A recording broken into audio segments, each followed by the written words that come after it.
భారత వ్యవసాయ ముఖ చిత్రం మారబోతోందా? కేవలం విత్తనాలు, ఎరువులు, పంటలే కాదు, అంతకు మించి ఆదాయం ఇచ్చే మార్గాలపై కేంద్రం దృష్టి పెట్టిందా అంటే అవుననే సమాధానం వినిపిస్తోంది. 2026 కేంద్ర బడ్జెట్లో రైతన్నకు సరికొత్త భరోసా లభించింది. వ్యవసాయ అనుబంధ రంగాలైన మత్స్యశాఖ, పశు సంపదకు పెద్దపీట వేశారు ఆర్థిక మంత్రి నిర్మలా సీతారామన్.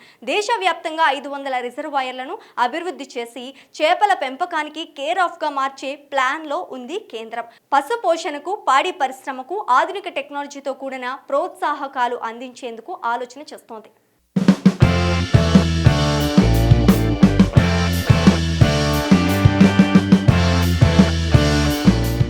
దేశ ఆర్థిక వ్యవస్థకు వెన్నుముక వ్యవసాయం. అయితే ఎప్పటికప్పుడు మారుతున్న వాతావరణ పరిస్థితుల వల్ల కేవలం పంటలపైనే ఆధారపడితే రైతులు నష్టపోతున్నారు. అందుకే కేంద్ర ప్రభుత్వం ఈసారి బడ్జెట్ 2026లో ఒక వినూత్నమైన స్ట్రాటజీని తెరపైకి తెచ్చింది. అదే రిజర్వాయర్లు, మత్స్య సంపద, పశు పోషణ.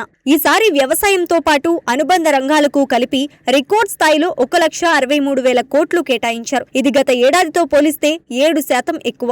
ముఖ్యంగా దేశంలోని 500 రిజర్వాయర్లను, అమృత్ సరోవర్లను అభివృద్ధి చేసి అక్కడ చేపల సాగును భారీగా పెంచాలని నిర్ణయించింది కేంద్రం.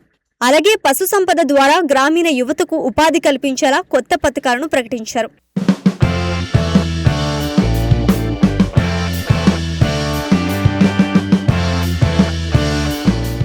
ఈ బడ్జెట్లో నీలి విప్లవానికి కొత్త అర్థం చెప్పారు ఆర్థిక మంత్రి నిర్మలా సీతారామన్. దేశవ్యాప్తంగా ఉన్న 500 ప్రధాన రిజర్వాయర్లను, అమృత్ సరోవర్ చెరువులను సమీకృతంగా అభివృద్ధి చేస్తారు. వీటిని కేవలం నీటి నిల్వకే కాకుండా చేపల పెంపకానికి ప్రధాన కేంద్రాలుగా మారుస్తారు. మత్స్యశాఖకు చరిత్రలోనే అత్యధికంగా 2,761 కోట్లు కేటాయించారు. ఇందులో 2,500 కోట్లు కేవలం పీఎం మత్స్య సంపద యోజన కోసమే వాడతారు. సముద్రపు ఉత్పత్తుల ఎగుమతిని పెంచడానికి ప్రాసెసింగ్ కు వాడే వస్తువులపై దిగుమతి సుంకాన్ని తగ్గించారు. దీనివల్ల రొయ్యలు, చేపల ఎగుమతిదారులకు లాభం చేకూరుతోంది. తీర ప్రాంతాల్లోని మహిళా సంఘాలకు, స్టార్టప్లకు మత్స్య సాగులో ఆర్థిక సాయం అందింది. మార్కెట్ లింకేజీలు కల్పిస్తారు.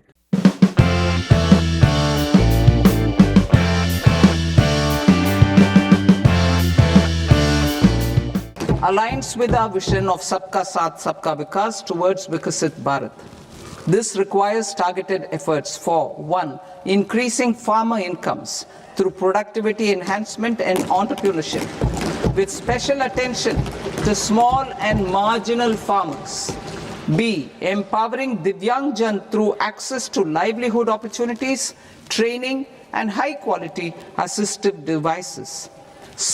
Empowering the vulnerable to access mental health and trauma care. D. Focus on the Purvodaya states and the Northeast region to accelerate development and employment opportunities. Fisheries. We will undertake initiatives for integrated development of 500 reservoirs and Amrit Sarovars. 2. Strengthen the fisheries value chain in coastal areas and enable market linkages involving startups and women-led groups together with fish farmer producer organizations. Animal husbandry. To provide quality employment opportunities in rural and peri-urban areas, we will support the animal husbandry sector in entrepreneurship development through a credit-linked subsidy program, B.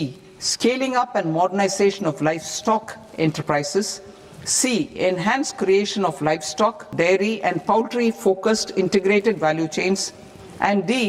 Encourage creation of livestock farmer-producer organizations.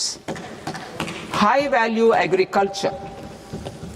రైతులకు ఏటీఎంలా ఉపయోగపడేది పాడి పరిశ్రమే. అందుకే దీనిపై ప్రత్యేక శ్రద్ధ పెట్టారు.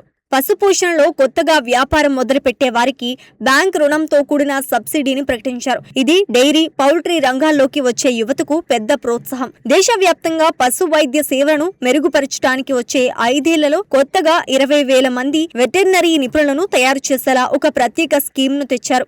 పాలు, గుడ్లు, మాంసం ఉత్పత్తులను వృధా కాకుండా ప్రాసెసింగ్ యూనిట్ల వరకు చేర్చడానికి కోల్డ్ స్టోరేజ్లను బలోపేతం చేస్తారు.